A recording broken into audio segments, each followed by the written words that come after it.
Buenos días, ¿cómo están? Queremos compartir con ustedes una reflexión que corresponde a nuestro tiempo de culto público del domingo 10 de mayo de 2020. Una antigua narración oriental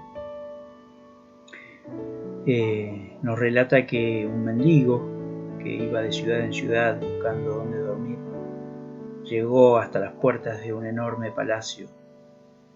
Se acercó a los guardias y les dijo que le parecía conveniente pasar la noche en esa humilde posada.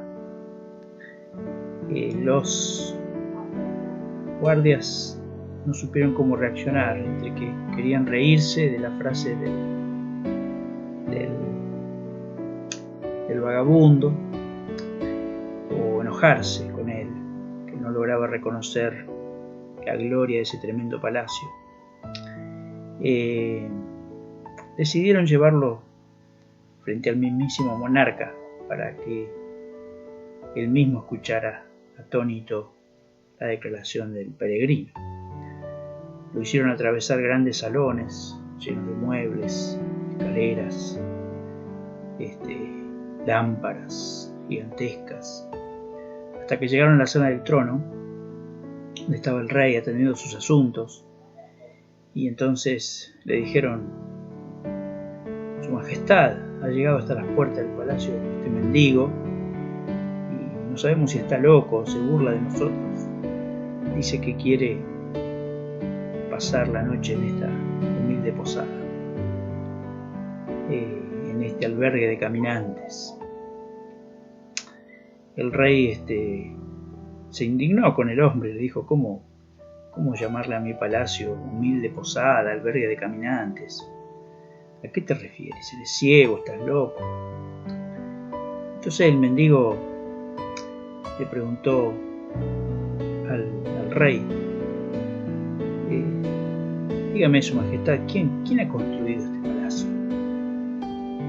Y el rey dijo: bueno, este palacio lo construyó mi tatarabuelo, y aquí estableció su corte, con miles de servidores y con mucha pompa. Entonces el peregrino le dijo: ¿y ahora dónde está toda esa gente? No, dijo el rey, ellos ya murieron. ¿Y luego? Preguntó el mendigo, ¿quién ocupó el palacio?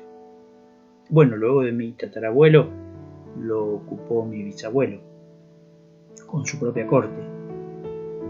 Entonces el mendigo dijo: ¿y toda esa gente sigue aquí? No, dijo el monarca, ellos también han muerto y ya no están. Y entonces el mendigo dijo: ¿y después de su bisabuelo, quién ocupó este palacio? Bueno, después de mi bisabuelo, mi abuelo, y después de mi abuelo, mi padre, con su propia corte. ¿Y ellos todavía viven?, dijo el mendigo. No, dijo el rey, ya han muerto, ya han partido. Y entonces le dijo el mendigo: ¿por qué llamas palacio a un lugar por el que pasa tanta gente, solo de paso? En esta mañana podemos reflexionar en un pasaje de las Escrituras que se encuentra en el libro de Romanos, el capítulo 8, a partir del versículo 18, lo podéis ir buscando, que nos va a plantear que para la Biblia la realidad tiene más de un plano. La Biblia no se queda atrapada en un solo plano de la realidad o en una sola perspectiva de la realidad, sino que la Biblia da por real más de un plano de la realidad. Cuando nosotros observamos la realidad desde más de un plano, observamos una realidad más rica, más compleja, extendida en el tiempo, con características muy diversas. La manera en que nosotros vemos la realidad cotidiana necesariamente tiene que cambiar. Si nosotros observamos la realidad solo en un plano, el plano de lo cotidiano, el plano de lo visible, de lo material, de lo inmediato, de lo que tenemos delante de la nariz, de lo que acaba de suceder o está por suceder ahora, delante de nuestros ojos, o en nuestro alrededor más inmediato, o en nuestro país, y simplemente miramos las noticias y nos parece que ese es el único plano de la realidad, bueno, vamos a ver la realidad con unos ojos. Pero si nosotros a esa realidad le sumamos otras perspectivas más profundas, que incluyan otras dimensiones de la existencia, bueno, esta dimensión, que sigue siendo real e importante, va a cobrar otro significado y otro peso. Y de eso quisiéramos hablar en esta mañana, y para eso te invito a que reflexionemos juntos en un texto que se encuentra en el libro de Romanos, el capítulo 8, y vamos a leer a partir del versículo 18. Dice así la palabra de Dios: de hecho, considero que en nada se comparan los sufrimientos actuales con la gloria que habrá de revelarse en nosotros. La creación aguarda con ansiedad la revelación de los hijos de Dios, porque fue sometida a la frustración. Esto no sucedió por su propia voluntad, sino por la del que así lo dispuso. Pero queda la firme esperanza de que la creación misma ha de ser liberada de la corrupción que la esclaviza, para así alcanzar la gloriosa libertad de los hijos de Dios. Sabemos que toda la creación todavía gime a una como si tuviera dolores de parto, y no solo ella, sino también nosotros mismos, que tenemos las primicias del Espíritu, gemimos interiormente mientras aguardamos nuestra adopción como hijos, es decir, la redención de nuestro cuerpo. Porque en esa esperanza fuimos salvados. Pero la esperanza que se ve ya no es esperanza. ¿Quién espera lo que ya tiene? Pero si esperamos lo que todavía no tenemos, en la espera mostramos nuestra constancia. Asimismo, en nuestra debilidad el Espíritu acude a ayudarnos. No sabemos qué pedir, pero el Espíritu mismo intercede por nosotros con gemidos que no pueden expresarse con palabras. Y Dios, que examina los corazones, sabe cuál es la intención del Espíritu, porque el Espíritu intercede por los creyentes conforme a la voluntad de Dios. Ahora bien, sabemos que Dios dispone todas las cosas para el bien de quienes lo aman, los que han sido llamados de acuerdo con su propósito, porque a los que Dios conoció, de antemano también los predestinó a ser transformados según la imagen de su Hijo, para que Él sea el primogénito entre muchos hermanos. A los que predestinó también los llamó, a los que llamó también los justificó, y a los que justificó también los glorificó. En esta mañana, brevemente, vamos a estar considerando cómo el apóstol Pablo aquí nos plantea dos dimensiones de la realidad, que están imbricadas, que están complementadas, que están engarzadas una en la otra, y que para la vida de fe deben ser vistas en un solo conjunto. Y de eso vamos a tratar de reflexionar. Primero vamos a ver lo que el apóstol nos dice acerca de la condición de los cristianos en este tiempo en el que a todos nos toca vivir.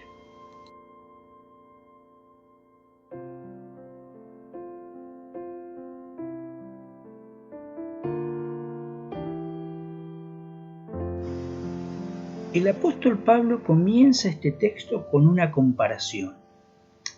Él dice: yo estoy seguro, estoy convencido de que las cosas dolorosas, las cosas tristes, frustrantes, que nos suceden en esta vida, no tienen ningún parangón, no tienen ningún nivel de comparación con la gloria que va a ser revelada a nosotros cuando el proceso de salvación y de redención quede completo.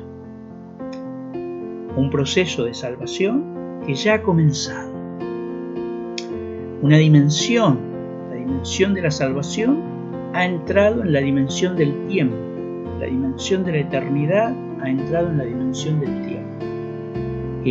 La dimensión de la finitud, la dimensión de la muerte, la dimensión de la frustración, también la dimensión de la vida humana terrena, con sus realizaciones, con sus logros, con sus dichas, con sus alegrías, pero que todas esas dichas y alegrías están limitadas, dice el apóstol, por un estado de frustración, que no solo padecemos nosotros, los seres humanos, los seres racionales, pensantes, nosotros que estamos dotados de alma y espíritu y nos podemos comunicar con Dios y con la trascendencia, sino que toda la realidad, toda la creación, esa hermosa palabra de la Biblia, toda la creación ha quedado sujeta bajo frustración, corrupción y esclavitud, dice el apóstol.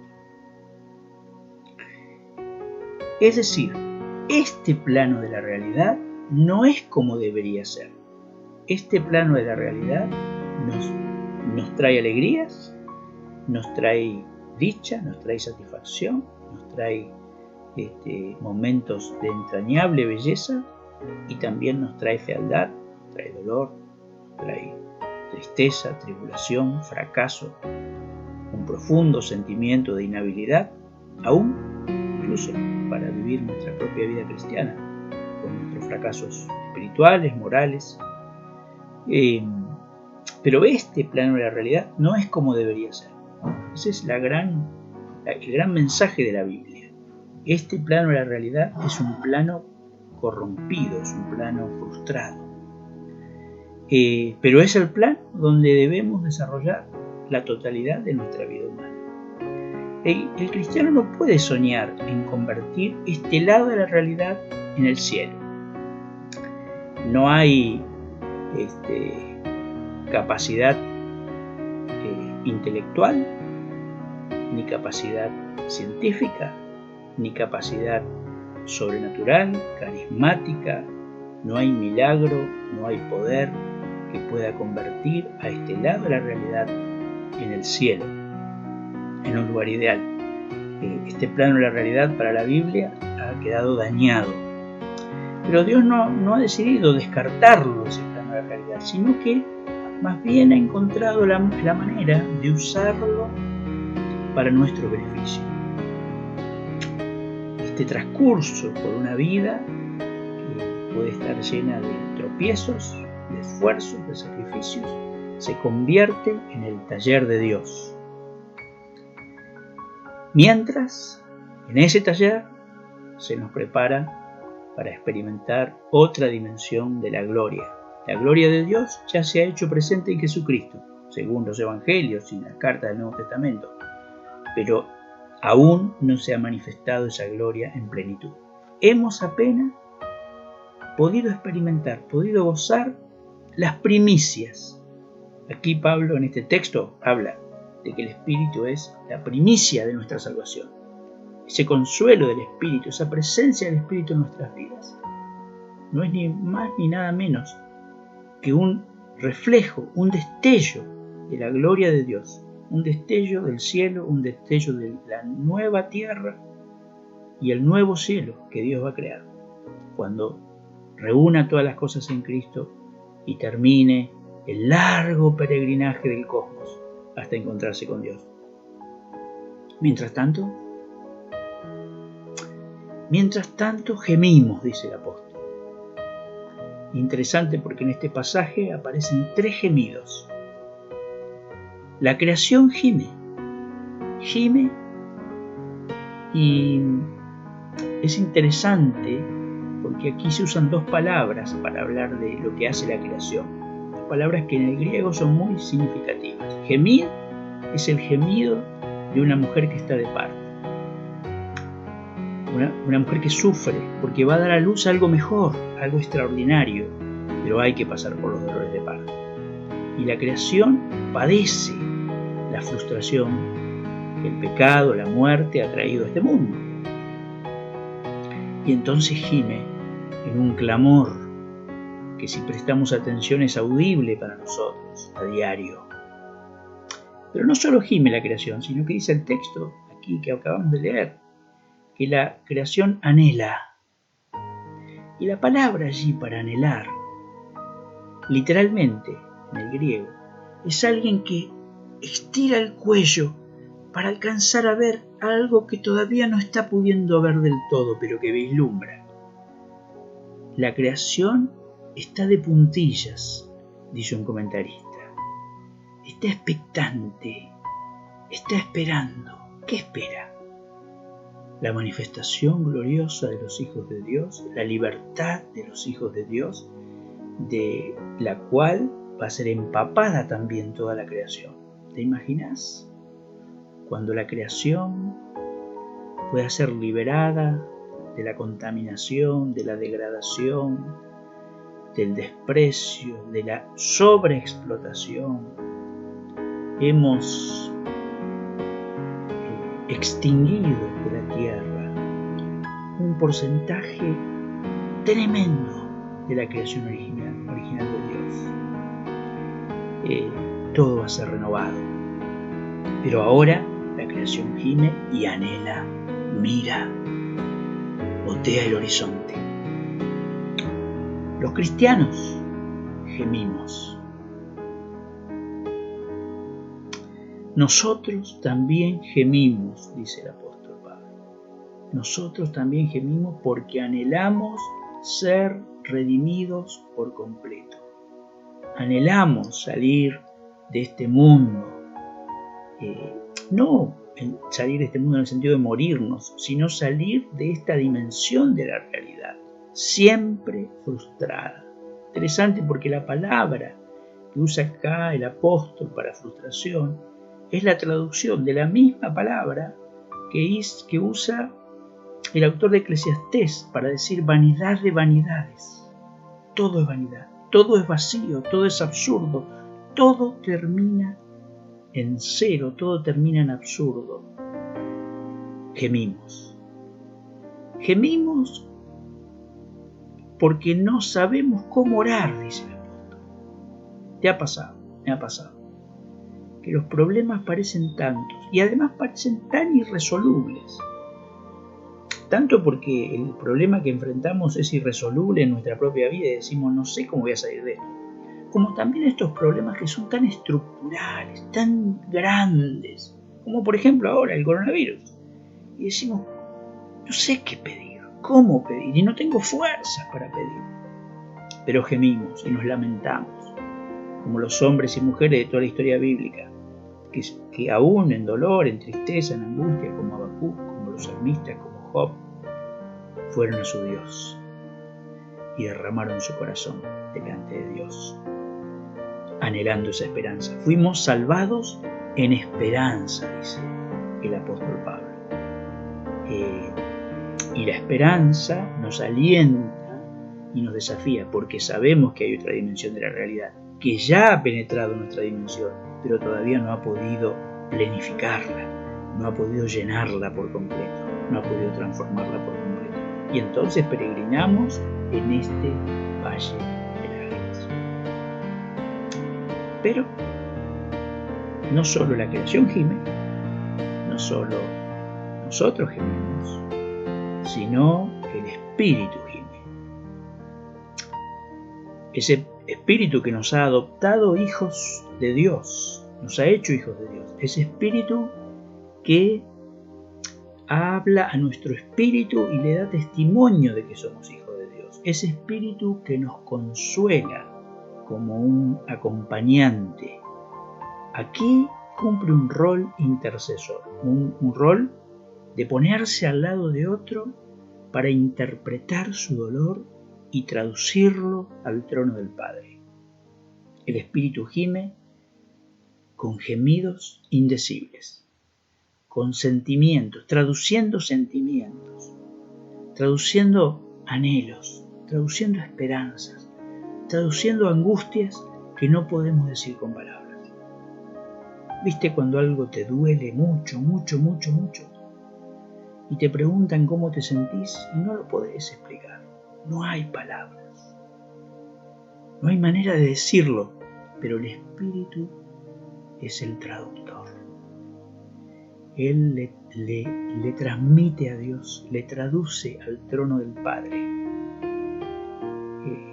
nuestros gemidos indecibles. Este es un mundo de gemido, un mundo de frustración, un mundo de dolor. Nadie lo va a cambiar hasta que Dios no pueda cumplir definitivamente su propósito y poner todas las cosas bajo el estrado de los pies de Cristo.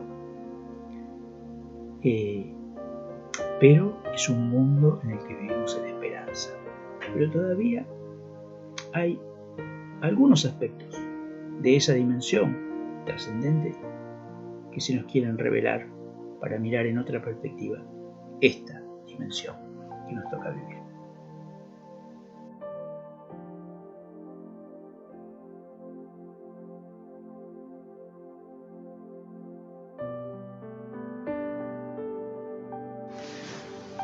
Romanos 8:28 debe ser de los pasajes más famosos de toda la Biblia, junto con Juan 3:16 y alguno más. Pero a los que aman a Dios, todas las cosas le ayudan a bien.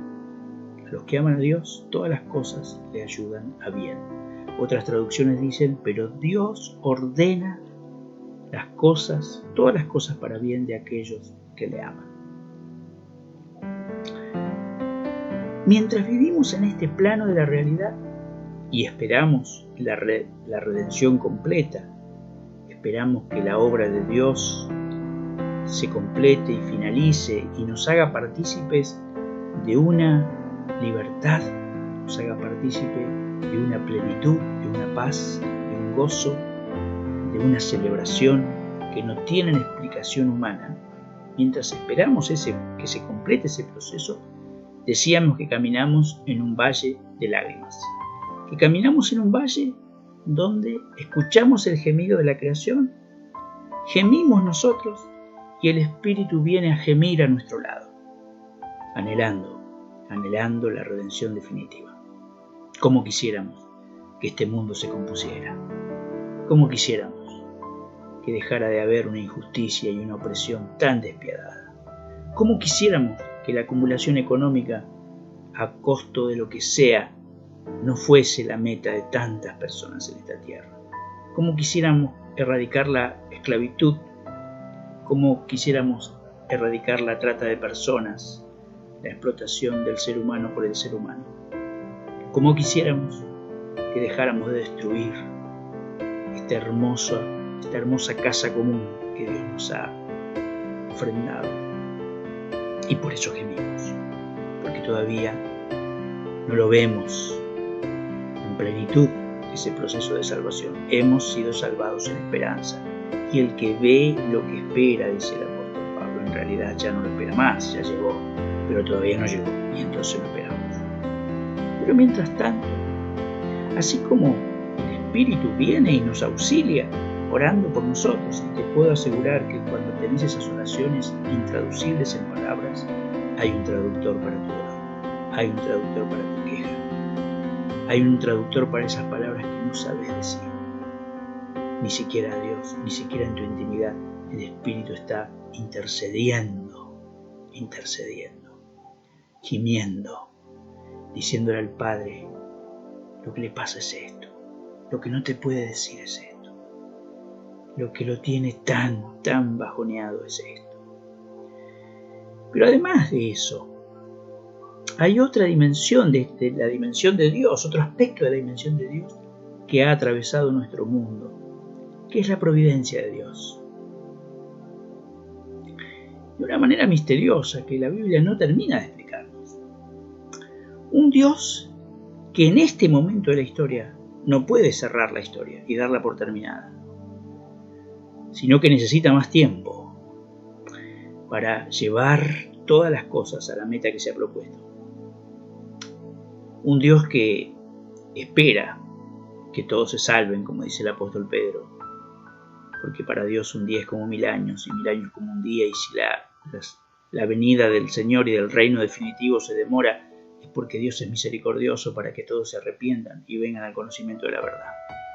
Un Dios que lucha contra un mal, y contra el dolor y contra el sufrimiento, lucha para que todas las cosas sean sujetadas bajo el señorío de Cristo, y entonces venga el shalom del reino. Ese Dios de una manera misteriosa, ha entrado en este mundo y está presente y actúa. Por ahora, de una manera discreta, a veces imperceptible, a veces invisible. Es ese pequeño milagro que viste aparecer en tu vida, una provisión que en un momento de necesidad no sabías de dónde podía venir y vino del lugar menos esperado. Y esa sanidad, no todos se sanan, los enfermos, pero esa sanidad que nadie esperaba, ese tumor que te avisaron que en el último estudio no salió, ese familiar o conocido o amigo que se había enemistado contigo y de pronto cambia de actitud y tiene una actitud de consuelo, de acercamiento. ¿Cuántos milagros cotidianos presenciamos? Y a veces somos tan indiferentes que ni siquiera somos capaces de contarlo, de rebobinarlos y traerlos a nuestra memoria y decir, realmente Dios estaba en este lugar y yo no lo sabía, como dijo Jacob. Pablo dice aquí algo tremendo. Dios ordena todas las cosas.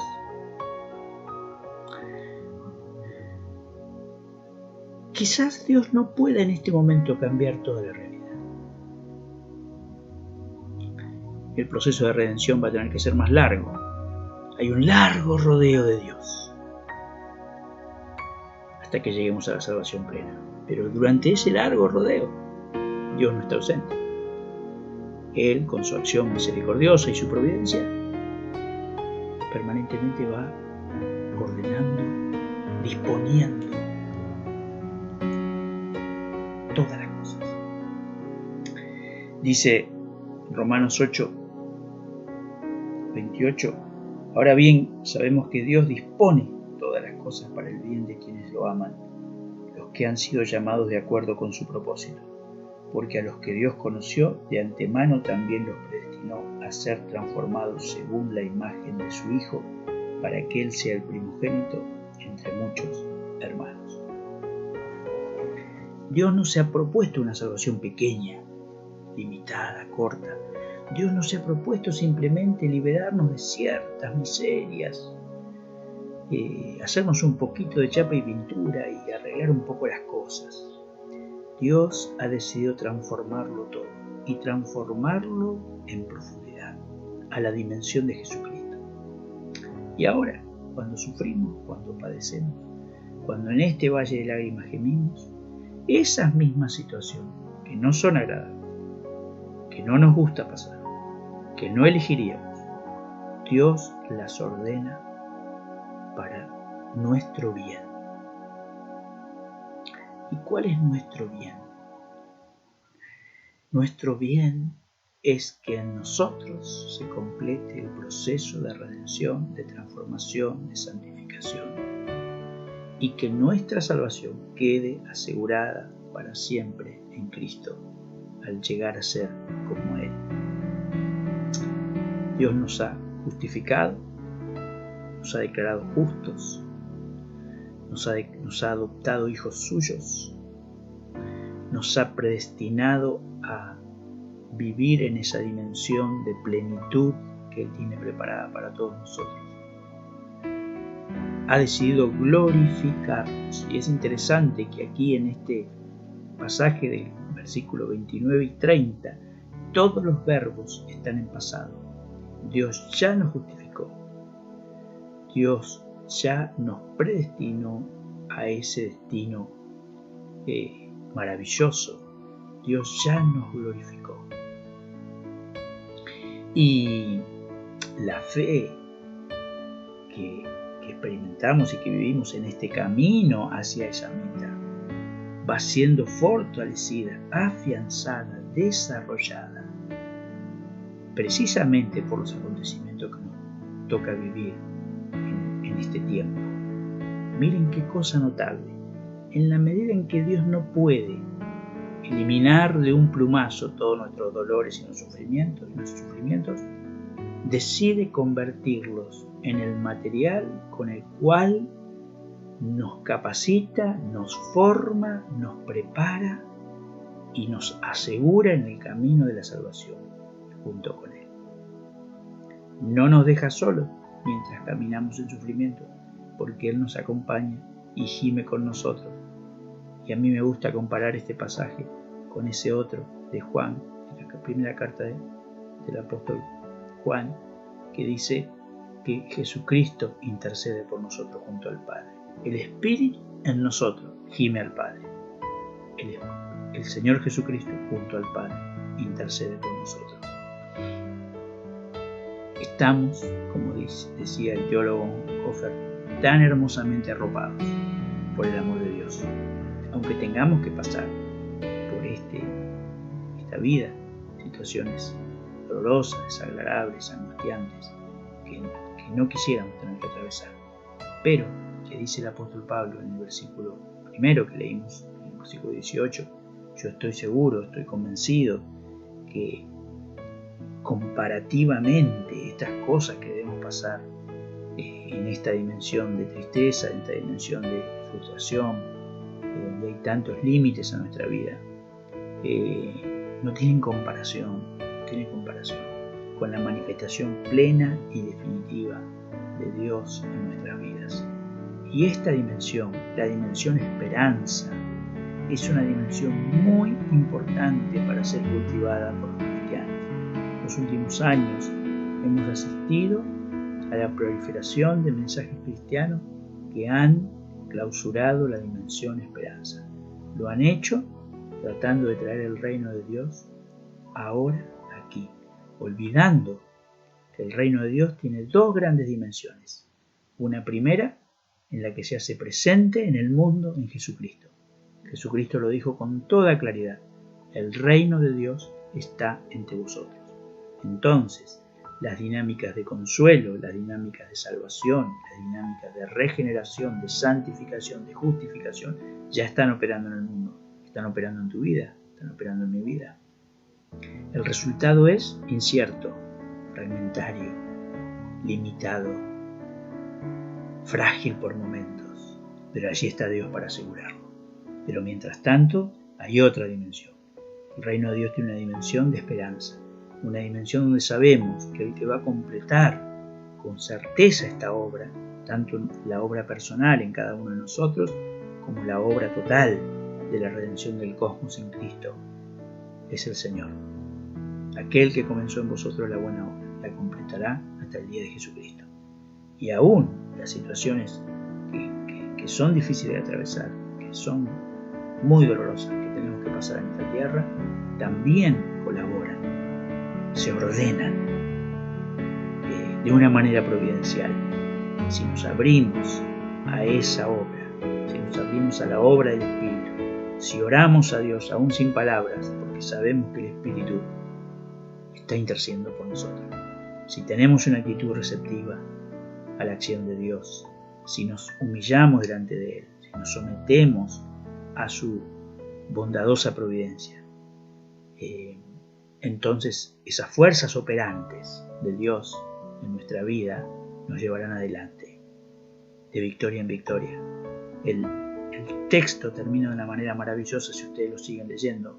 Yo, para hacerlo tan largo, no lo leí hasta el final. Por lo cual, dice el apóstol Pablo, estoy seguro que en todas estas cosas, y está hablando antes de enfermedad, peligro, muerte, un montón de circunstancias que podemos vivir en esta vida, en los versículos 31 a 37 de este mismo capítulo, dice: por lo cual estoy seguro que en todas estas cosas somos más que vencedores por medio de aquel que nos amó. Así que es muy importante que en nuestra vida pongamos nuestra vida en la perspectiva correcta. En una perspectiva, bueno, es una cosa de todos los días. Si gané más, si gané menos, si perdí parte de mi salario, si estoy angustiado porque no sé cómo voy a enfrentar estas cosas, y que son cosas de las que tenemos que preocuparnos y ocuparnos, porque hay problemas que tenemos que resolver a diario y ahora hay más y no sabemos cómo hacerlo. Eso es una dimensión y está bien que nos ocupemos. Pero es muy importante que el cristiano coloque toda esa realidad bajo la campana de la otra gran dimensión, la dimensión del reino de Dios. donde estas cosas, temporales y pasajeras, también tienen valor y adquieren un valor, su verdadero valor, al ser vividas en el plano de la dimensión mayor, que es el reino de Dios. Que Dios te aliente en estos días, te fortalezca, te anime, te bendiga, te haga sentir su presencia y que podamos cultivar esa manera de creer